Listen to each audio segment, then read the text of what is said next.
इस वीडियो के माध्यम से हम लोग पढ़ने जा रहे हैं स्टैटिक PYQs और उसी के साथ साथ उससे जुड़े हुए अदर स्टैटिक जीकेस को। तो वीडियो को अंत तक देखना आपके लिए बहुत ज़्यादा इन्फॉर्मेटिव होगा। चलिए, आज का पहला सवाल है, एशियाई खेल 2018 का मेज़बान कौन था? तो इंडोनेशिया। टोक्यो ओलंपिक 2020 में इंडिया ने 7 गोल्ड मेडल जीते हैं, 2 सिल्वर जीता है और 4 ब्रॉन्ज जीता है। तो 4 तो 6, 6 और 7 13, यानी कुल 13 पदक जीते हैं। इसी तरीके से एशियन मैराथन चैंपियनशिप, जिसको चाइना ने होस्ट किया है, टोक्यो पैरा ओलंपिक 2020 में इंडिया ने 5 गोल्ड मेडल जीते हैं, 8 सिल्वर जीता है, 6 ब्रॉन्ज जीता है। तो कुल मिलाकर के हो गए 19 मेडल। इसी तरीके से 19वां एशियन गेम जो हुआ था उसमें इंडिया ने 28 गोल्ड मेडल, 38 सिल्वर और ब्रॉन्ज 41 जीते हैं। 19वां पैरा ओलंपिक गेम्स हुआ था उसमें इंडिया ने 19 गोल्ड मेडल और 31 सिल्वर और 51 ब्रॉन्ज मेडल जीता है। अब आते हैं अगला क्वेश्चन, प्लासी का युद्ध डैश में लड़ा गया था। तो प्लासी का युद्ध कब लड़ा गया था ये आपको बताना है। बैटल ऑफ प्लासी हुई थी 1757। ठीक है, अब थोड़ा इसके बारे में भी जान लेते हैं। इससे रिलेटेड एक और क्वेश्चन पूछा जाता है कि बक्सर का युद्ध कब हुआ था।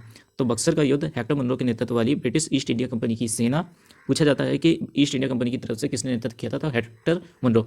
और इंडिया की तरफ से शाह आलम द्वितीय जो कि मुगल सम्राट थे, शुजाउद्दौला जो अवध के नवाब थे, मीर कासिम जो बंगाल का नवाब था, की सेना ने लड़ा था। इसमें जीत हुई थी ब्रिटिश की।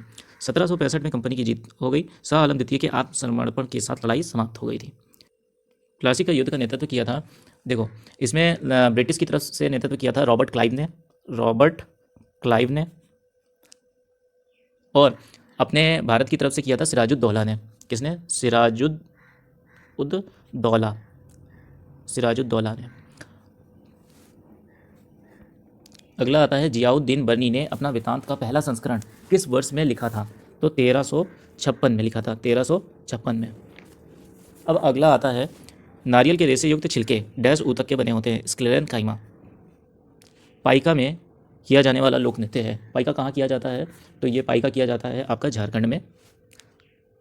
रामनवमी का त्यौहार हिंदू माह के डैश में मनाया जाता है। तो रामनवमी कब मनाई जाती है आपको बताना है। रामनवमी मनाई जाती है चैत्र में, फाल्गुन में होली मनाई जाती है और कार्तिक जो है, कार्तिक माह में गोवर्धन पूजा, भैया दूज, छठ पूजा, दिवाली और देवोत्थान एकादशी मनाई जाती है।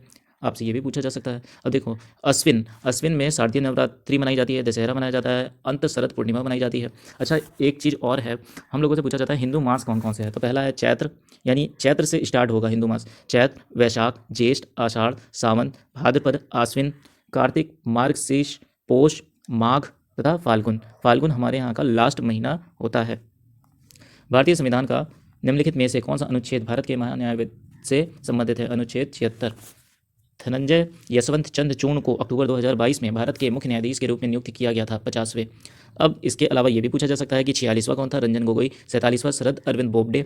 48वां कौन था? नथुलापति वेंकटा रमन। और 49वां कौन था? उदय उमेश ललित। भूकंप के दौरान कंपन को मापने के लिए किस यंत्र का उपयोग किया जाता है? सिस्मोग्राफ। निम्नलिखित प्रकार के उद्योगों को उनके उदाहरणों से मिलान कीजिए। जैसे कृषि आधारित है, तो कृषि आधारित है तो रेशम टेक्सटाइल। सार्वजनिक क्षेत्र उद्योग है, सार्वजनिक क्षेत्र उद्योग भेल और शेल। निजी क्षेत्र उद्योग होटल और रेस्टोरेंट। फिर आता है खनिज आधारित उद्योग, लोहा और इस्पात उद्योग। भारत की जनगणना 2011 का आदर्श वाक्य क्या था? तो आदर्श वाक्य था, हमारी जनगणना हमारा भविष्य, हमारी जनगणना हमारा भविष्य। 2022 तक प्राप्त जानकारी के अनुसार भारत ने अपना आखिरी ODI क्रिकेट विश्व कप किस वर्ष जीता था? 2011। 2023 का किसने जीता है? ऑस्ट्रेलिया ने। रनर अप कौन रहा है? इंडिया। और टेस्ट वर्ल्ड कप किसने जीता है? वो भी ऑस्ट्रेलिया ने जीता है। पद्मश्री से सम्मानित होने वाली पहली ट्रांसजेंडर का नाम क्या है? नितिकी नटराज। और इसी के साथ साथ आप एक चीज़ और ध्यान रखना, अंडर-19 अभी वर्ल्ड कप हुआ था तो उसको भी ऑस्ट्रेलिया ने जीता है।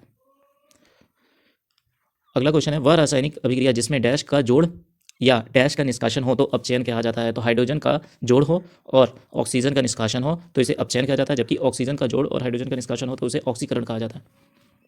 डैश ABDM का उद्देश्य देश के एकीकृत डिजिटल स्वास्थ्य अवसंरचना का समर्थन करने हेतु आवश्यक आधार विकसित करना है। तो ABDM का फुल फॉर्म क्या है? Ayushman Bharat digital mission.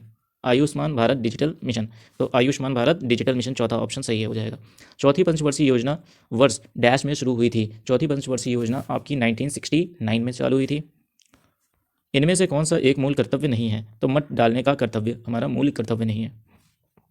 बैंकों के बैंकर के रूप में अंतिम ऋणदाता के रूप में कार्यरत है भारतीय रिजर्व बैंक। इसके बारे में तो आपको पता ही होगा। डैश एक व्यापार नीति है जो आयात या निर्यात को प्रतिबंधित नहीं करती है, मुक्त व्यापार।